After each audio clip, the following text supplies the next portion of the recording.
Halo, selamat pagi Bapak Ibu Guru dan adik-adik semuanya dari SMK Kristen Immanuel Pontianak. Selamat pagi. Mari kita buka ibadah ini di dalam nama Allah Bapa, Allah Putra, dan Allah Roh Kudus. Saya mengajak kita semua, mari kita tunduk kepala, kita mengambil sikap saat teduh. Saat teduh kita mulai. Saat teduh selesai. Mari kita membaca fotum pada pagi hari ini yang diambil dari Ratapan pasal yang ketiga ayat ke-22 sampai 23. Mari kita bacakan bersama-sama. 3, 2, 1. Tak berkesudahan kasih setia Tuhan, tak habis-habisnya rahmat-Nya. Selalu baru tiap pagi, besar kesetiaan-Mu. Seperti fotum yang sudah kita bacakan, Tuhan itu begitu baik. Rahmat-Nya itu selalu baru setiap hari. Mari kita angkat pujian, kita sembah Tuhan kita dengan pujian, Tuhan Yesus baik.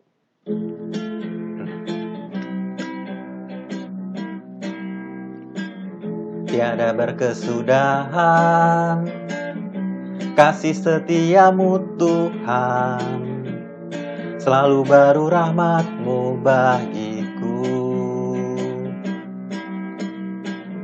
Hari berganti hari, tetap kulihat kasih-Mu, tak pernah berakhir di hidupku.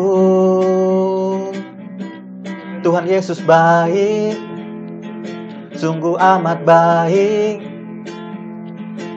untuk selama-lamanya. Tuhan Yesus baik, Tuhan Yesus baik, sungguh amat baik, untuk selama-lamanya. Tuhan Yesus baik. Kita ulangi sekali lagi pujian ini dari awal. Tiada berkesudahan kasih setia-Mu Tuhan, selalu baru rahmat-Mu bagiku. Hari berganti hari, tetap kulihat kasih-Mu, tak pernah berakhir di hidupku.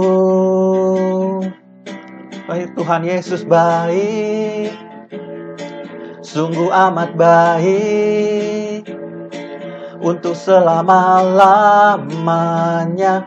Tuhan Yesus baik, Tuhan Yesus baik, Tuhan Yesus baik, sungguh amat baik, untuk selama-lamanya. Tuhan Yesus baik. Sekali lagi, Tuhan Yesus baik. Tuhan Yesus baik,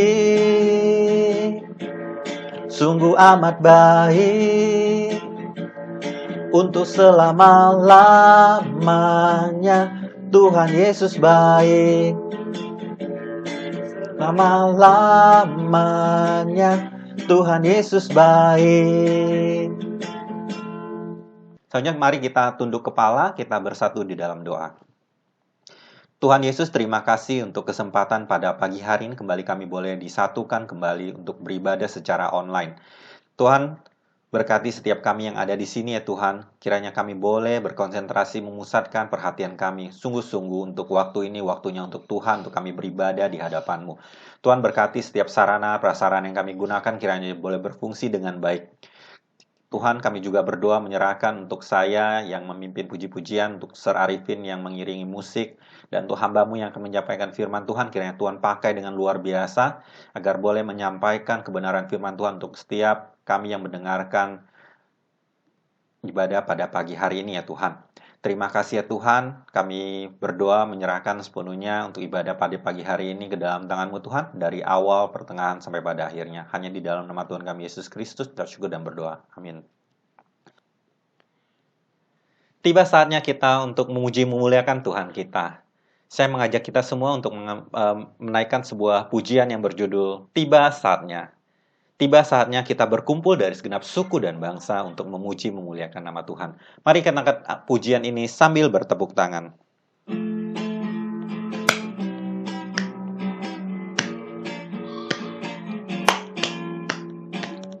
Tiba saatnya kami berkumpul bersama bersatu.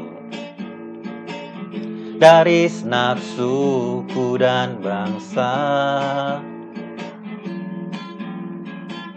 berdiri di hadapan tahta Anak Domba, satu suara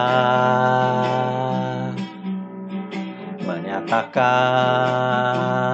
keselamatan bagi Allah yang duduk dan bertahta.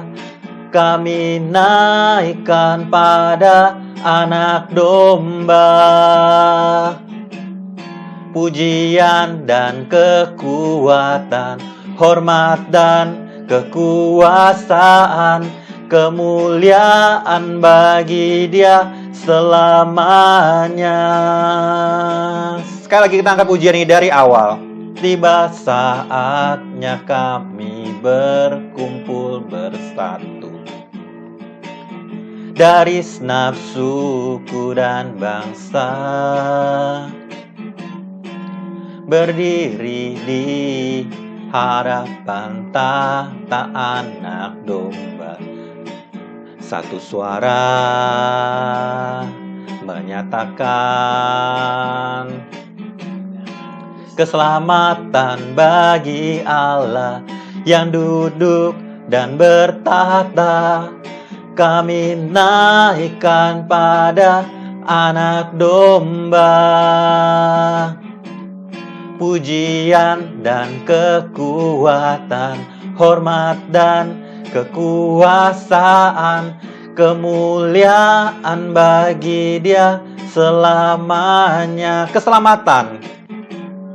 Keselamatan bagi Allah yang duduk dan bertahta. Kami naikkan pada Anak Domba pujian dan kekuatan, hormat dan kekuasaan, kemuliaan bagi Dia selamanya.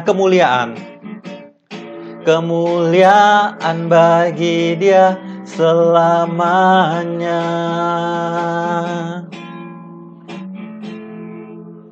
Selanjutnya kita akan mendengarkan renungan firman Tuhan yang akan disampaikan oleh hambanya.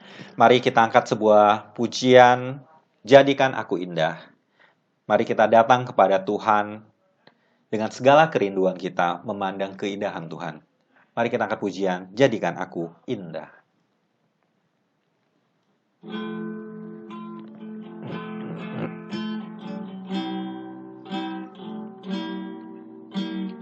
Ku datang ya Bapa dalam kerinduan,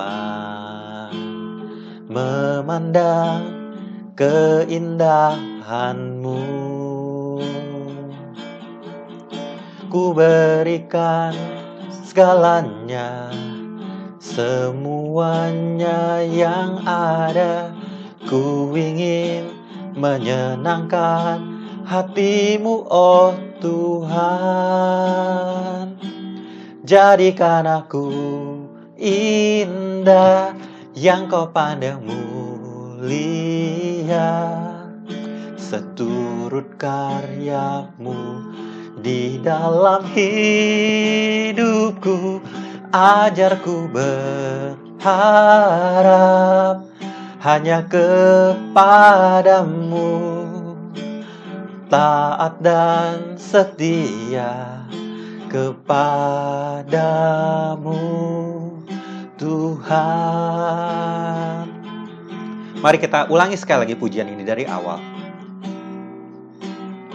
Ku datang ya Bapa dalam kerinduan, memandang keindahan-Mu. Ku berikan segalanya, semuanya yang ada. Ku ingin menyenangkan hati-Mu, oh Tuhan. Jadikan aku indah, yang Kau pandang mulia, seturut karyamu di dalam hidupku. Ajarku berharap hanya kepadamu, taat dan setia kepadamu, Tuhan. Jadikan aku indah, jadikan aku indah, yang Kau pandang mulia, seturut karyamu di dalam hidupku. Ajarku berharap hanya kepadamu, taat dan setia kepadamu, Tuhan. Taat dan setia, taat dan setia kepadamu, Tuhan. Selanjutnya kita akan mendengarkan renungan firman Tuhan. Selamat pagi Bapak Ibu siswa-siswi semuanya. Apa kabarnya semuanya? Semoga semua dalam keadaan yang baik dan sehat.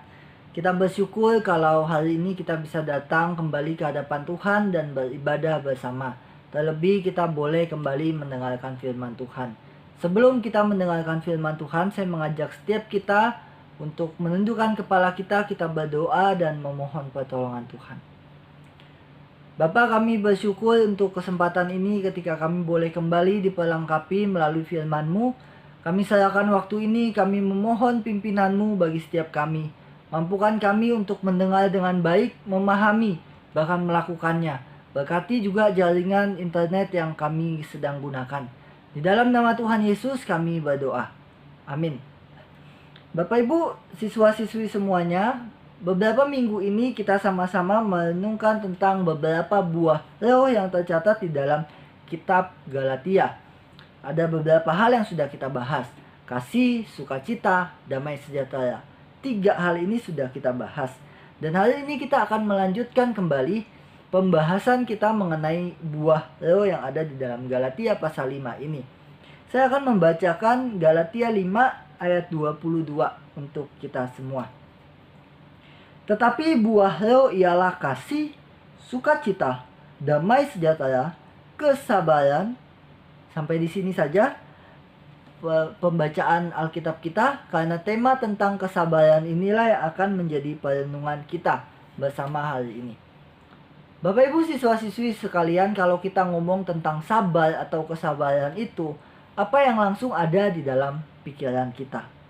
Sabar atau kesabaran itu seperti apa sih? Atau siapa orang yang pertama kali langsung terlintas di dalam pikiran kita ketika kita ngomong tentang sabar atau kesabaran ini? Saya yakin di dalam beberapa pertanyaan ini kita semua pasti punya beberapa jawaban yang sama. Misalnya, ketika kita ngomongin tentang seseorang yang sabar itu biasanya dia nggak cepat marah atau nggak cepat ngomel. Atau misalnya ketika dia kuat, ketika dia menghadapi berbagai musibah, masalah di dalam hidupnya.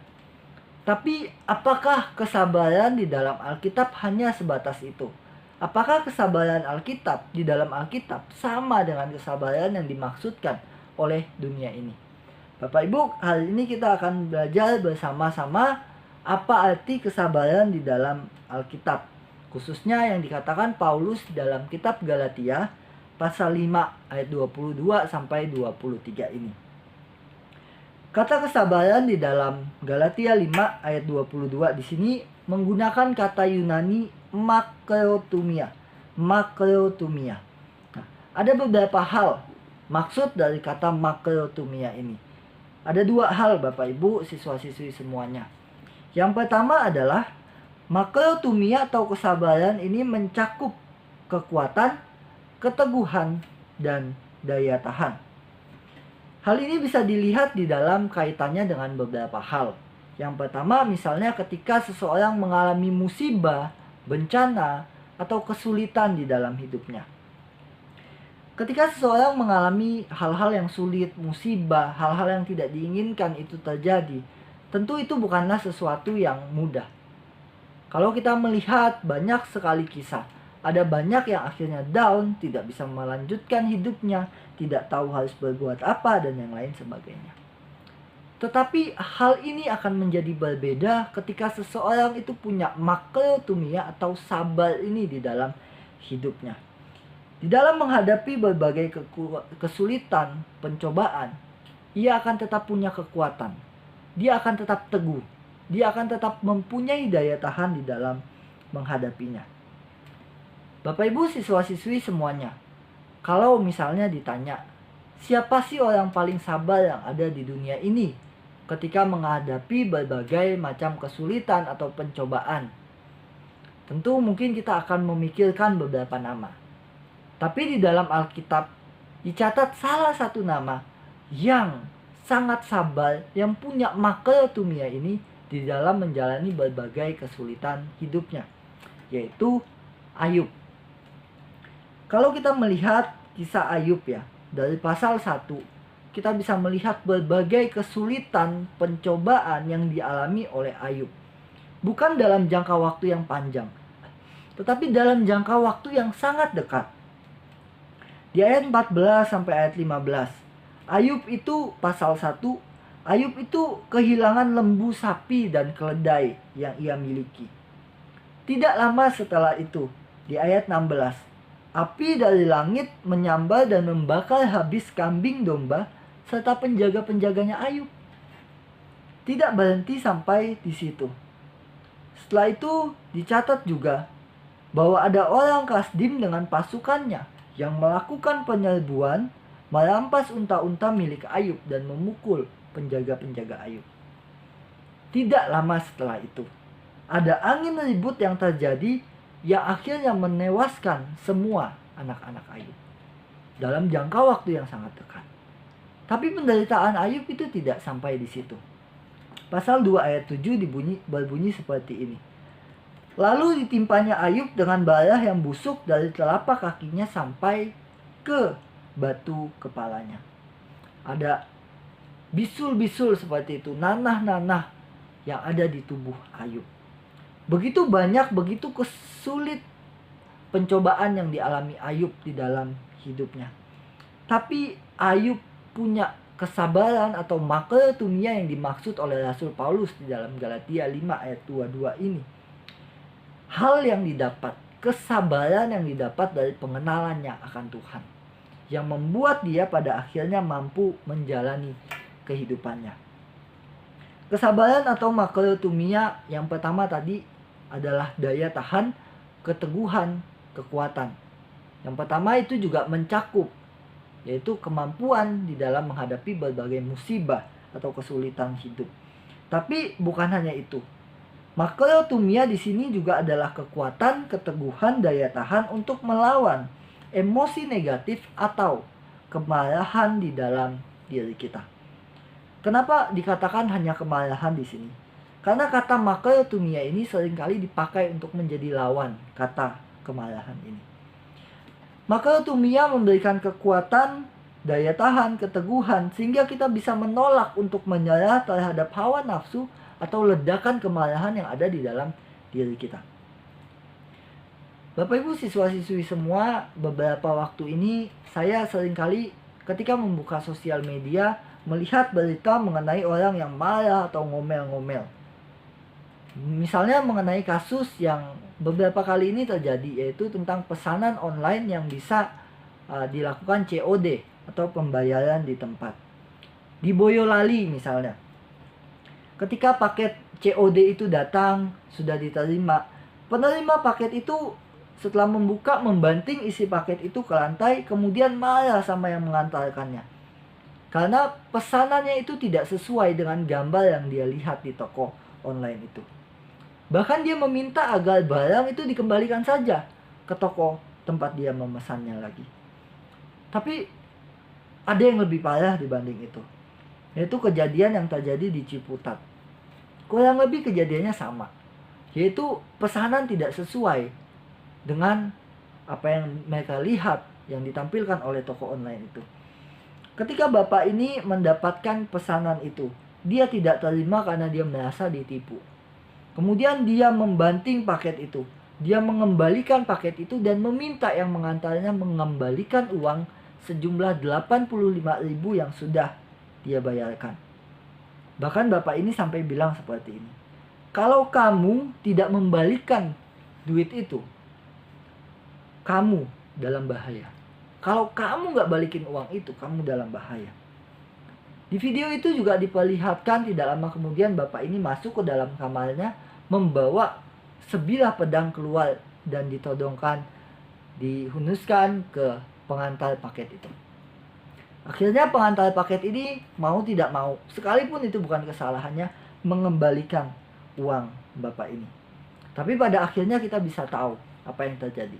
Bapak ini dilaporkan ke polisi dan akhirnya ditangkap oleh polisi. Atau misalnya kita bisa melihat video yang beberapa hari inilah terjadi, yaitu kasus yang terjadi di Medan. Ketika seseorang mengusir orang dari rumahnya yang akhirnya diketahui bahwa yang diusir itu adalah petugas PLN. Di situ ternyata pria ini marah kepada petugas PLN itu karena petugas PLN itu mau mematikan listrik karena mereka sudah menunggak pembayaran listrik itu. Tapi pemilik rumah itu tidak terima, hingga pada akhirnya mengusir petugas PLN itu, bahkan sempat meludahi petugas PLN itu. Kita tentu bisa menebaklah akhir apa yang terjadi ini. Dia ditangkap polisi. Atau di dalam konteks pandemi saat ini, kita gampang dengan mudah menemukan video seorang yang marah ketika ditegur tidak memakai masker, padahal yang menegur juga polisi, bahkan sampai beradu badan. Bapak Ibu, siswa-siswi semua, kemarahan yang terjadi yang tidak bisa ditahan itu bisa menimbulkan dampak negatif, baik untuk orang lain maupun untuk yang melakukannya. Memang ada begitu banyak hal yang terjadi di dunia ini yang seringkali tidak sesuai dengan harapan kita, menimbulkan rasa kita ingin marah di dalam diri kita. Ada begitu banyak yang sangat reaktif ketika hal-hal yang tidak diinginkan terjadi, melakukan aksi kemarahan atau hal-hal negatif seperti contoh-contoh yang tadi. Bagaimana dengan kita? Ketika ada masalah, ketika hal-hal yang kita bayangkan itu tidak terjadi sesuai dengan apa yang pikirkan, apakah kita juga berubah menjadi orang yang tidak sabar, mudah marah seperti itu? Pengenalan kita akan Tuhan Yesus harusnya membuat kita memiliki kesabaran ini, memiliki makrotumia ini. Buah ini harusnya muncul di dalam diri kita. Kita jadi punya kekuatan untuk melawan kemarahan yang ada di dalam diri kita. Kemarahan itu seperti api. Kalau api ketemu dengan api, tentu api ini akan makin besar, makin membahayakan, berdampak tidak baik bagi sekeliling. Begitu juga dengan kemarahan yang ada di dalam diri kita. Melawan kemarahan dengan kemarahan yang ada tentu itu sangat membahayakan. Makrotumia yang didapatkan dari pengenalan akan Tuhan Yesus membuat seseorang bisa mengendalikan dirinya. Bahkan ketika seseorang punya makrotumia ini, maka dia itu bisa mengambil waktu yang cukup sebelum dia mengungkapkan kekesalannya, kemarahannya kepada orang lain.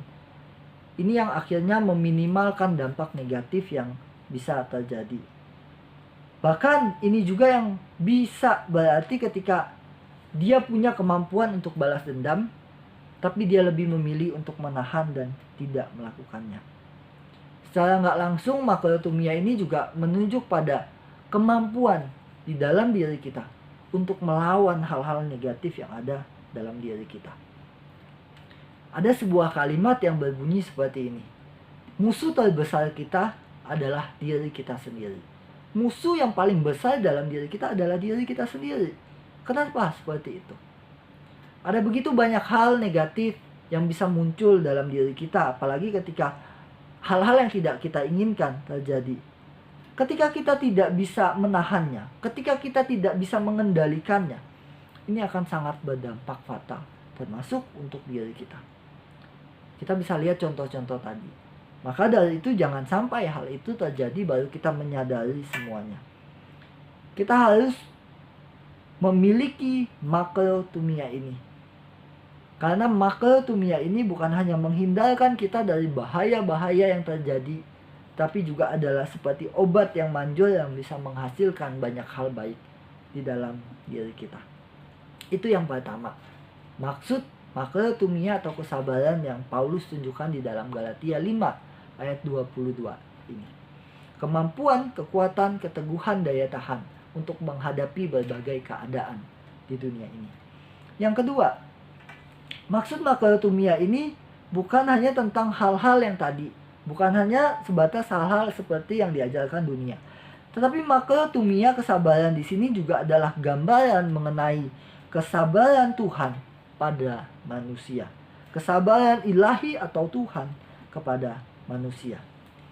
Di dalam Alkitab bahkan sampai saat ini kita bisa melihat bahwa Tuhan itu adalah Allah yang begitu panjang sabar kepada umatnya, termasuk kepada kita. Tuhan menghadapi umatnya yang keras kepala, yang tidak setia, yang menolak dia. Tapi Tuhan berulang-ulang kali menunjukkan kesabaran kepada umatnya. Kalau kita melihat di dalam kitab Hosea misalnya, Hosea pasal 11 ayat 8. Di situ berbunyi seperti ini. Masakan aku membiarkan engkau hai Efraim, menyalahkan engkau hai Israel. Saat itu bangsa Israel sedang mengalami berbagai kekacauan, kesulitan yang terjadi di bangsanya. Tapi yang lebih parahnya lagi adalah di dalam menghadapi situasi yang chaos, sulit seperti itu, bangsa Israel justru tidak mengandalkan Tuhan. Bangsa Israel justru lebih mengandalkan bangsa lain, kekuatan bangsa lain. Bapak Ibu, siswa-siswi semua, coba kita bayangkan kalau kita ada di posisi Tuhan pada waktu itu. Udah buat baik sama umatnya, udah menyatakan kasih pemeliharaan kepada umatnya, tetapi umatnya itu mengandalkan orang lain. Ketika kita membuat sesuatu yang baik, tapi orang yang kita tolong itu malah memalingkan dirinya kepada orang lain. Bukankah itu sesuatu yang menyakitkan? Sakitnya tuh di sini, Bapak Ibu, siswa-siswi semua. Tapi Bapak Ibu, siswa-siswi semua, sekalipun bangsa Israel itu nggak setia, sekalipun bangsa Israel menyakiti hati Tuhan, Tuhan itu tetap mengasihi bangsa Israel. Kasihnya ditunjukkan dengan kesabarannya kepada bangsa Israel untuk kembali kepadanya. Bahkan LAI memberikan judul yang sangat indah di sini, di pasal 11 ini. Kasih Tuhan mengalahkan kedegilan orang Israel. Allah itu menunjukkan kasihnya dengan tetap panjang sabar kepada umatnya. Allah bukan hanya menunjukkan kesabaran itu kepada umat pilihannya, orang percaya kepadanya, tapi Allah juga menunjukkan kesabarannya kepada umat manusia yang dikatakan tidak mau bertobat kepadanya, yang belum percaya kepadanya. Hal ini bisa kita lihat di dalam kisah hidup yang dialami oleh Nuh. Kalau kita lihat di dalam 1 Petrus pasal 3 ayat 20, di sana dicatat kisah mengenai Nuh. Di sana berbunyi seperti ini. Yaitu kepada roh mereka yang pada waktu Nuh tidak taat kepada Allah. Ketika Allah tetap menanti dengan sabar waktu Nuh sedang mempersiapkan bataranya, di mana hanya sedikit, yaitu 8 orang yang diselamatkan oleh air bah itu. Di masa itu dunia sudah jatuh dalam kejahatan. Tuhan melihat begitu banyak kejahatan di dunia ini. Tapi Tuhan melihat masih ada yang saleh, yaitu Nuh dan keluarganya. Nuh dipilih Tuhan untuk diselamatkan. Nuh diminta membangun sebuah batara kapal yang besar supaya mereka bisa selamat dari air bah yang akan dicurahkan pada waktu itu. Di dalam proses membuat batara itu, saya yakin sekali bahwa Nuh sudah menceritakan, mengingatkan orang lain yang hidup pada masa itu untuk bertobat, kembali kepada Tuhan. Tuhan pun dikatakan menanti dengan sabar mereka untuk datang kembali bertobat kepadanya sambil menunggu batara itu selesai. Tetapi di dalam Alkitab dicatat bahwa tidak ada yang datang kembali kepada Tuhan. Mereka mengeraskan hatinya kepada Tuhan.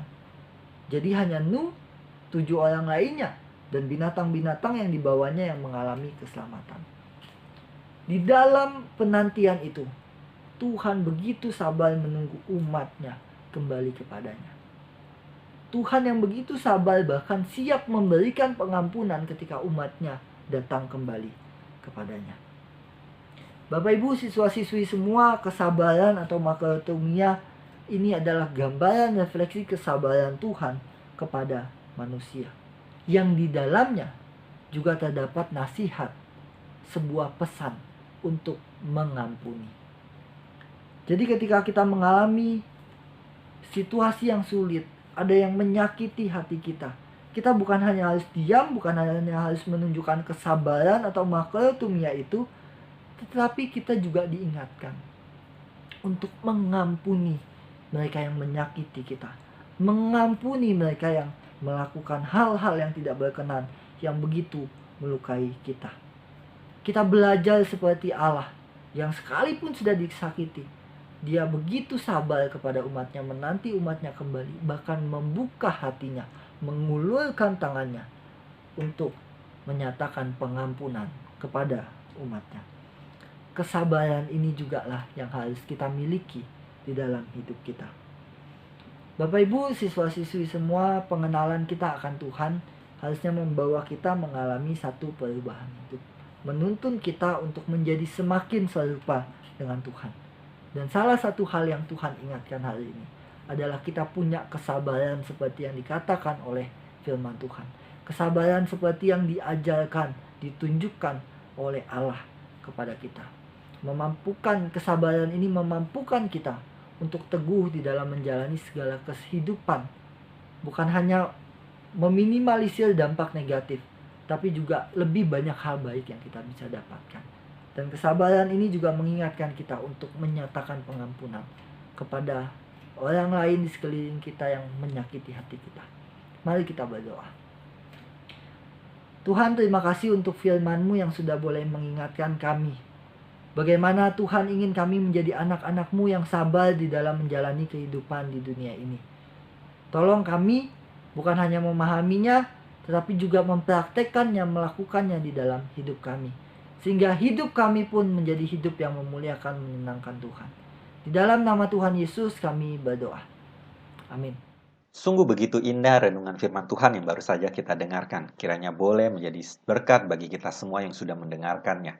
Mari kita merespon firman Tuhan yang baru kita dengarkan ini dengan sebuah pujian yang berjudul Dengan Sayap-Mu.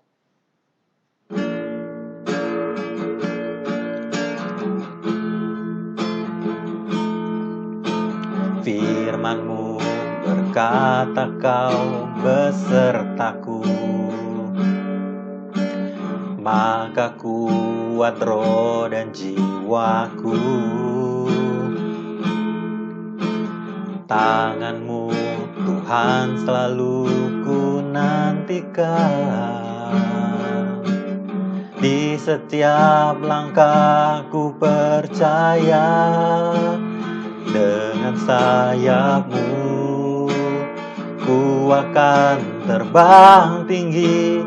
Di tengah badai hidup ku tak menyerah.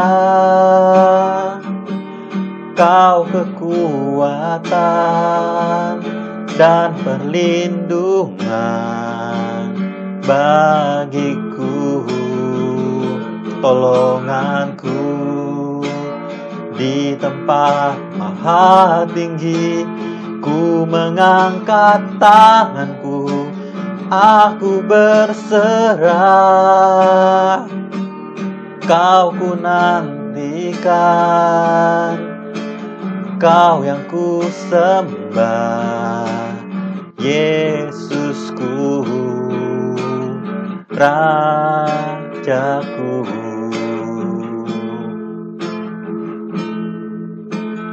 Firman-Mu berkata kau besertaku, maka kuat roh dan jiwaku. Tangan-Mu Tuhan selalu ku nantikan. Di setiap langkahku percaya, dengan sayap-Mu ku akan terbang tinggi. Di tengah badai hidup ku tak menyerah. Kau kekuatan dan perlindungan bagiku, pertolonganku di tempat maha tinggi. Ku mengangkat tanganku, aku berserah. Kau ku nantikan, Kau yang ku sembah, Yesusku, Rajaku, pertolonganku di tempat maha tinggi. Ku mengangkat tanganku, aku berserah. Ku nantikan, Kau yang ku sembah, Yesusku,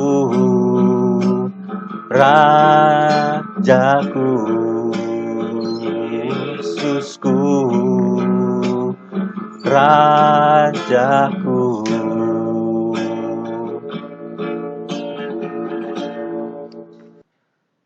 Selanjutnya kita akan masuk di dalam doa menutup. Mari kita tunduk kepala, kita bersatu dalam doa. Tuhan Allah Bapa kami, terima kasih untuk serangkaian ibadah pada pagi hari ini yang kembali kami boleh hadir, kami boleh ikuti dengan baik. Kiranya ibadah ini boleh menjadi satu kemuliaan bagi nama-Mu ya Tuhan. Tuhan berkati setiap kami yang sudah mendengarkan firman-Mu, kami boleh menjadi anak-anak-Mu yang baik dan memperoleh berkat-berkat daripada Engkau ya Tuhan. Kami juga berdoa ingin menyerahkan untuk proses belajar mengajar setelah ini Tuhan. Kami berdoa menyerahkannya dari awal, pertengahan, sampai pada akhirnya ke dalam tangan-Mu Tuhan. Terima kasih Tuhan, hanya di dalam nama Tuhan kami Yesus Kristus, bersyukur dan berdoa. Amin.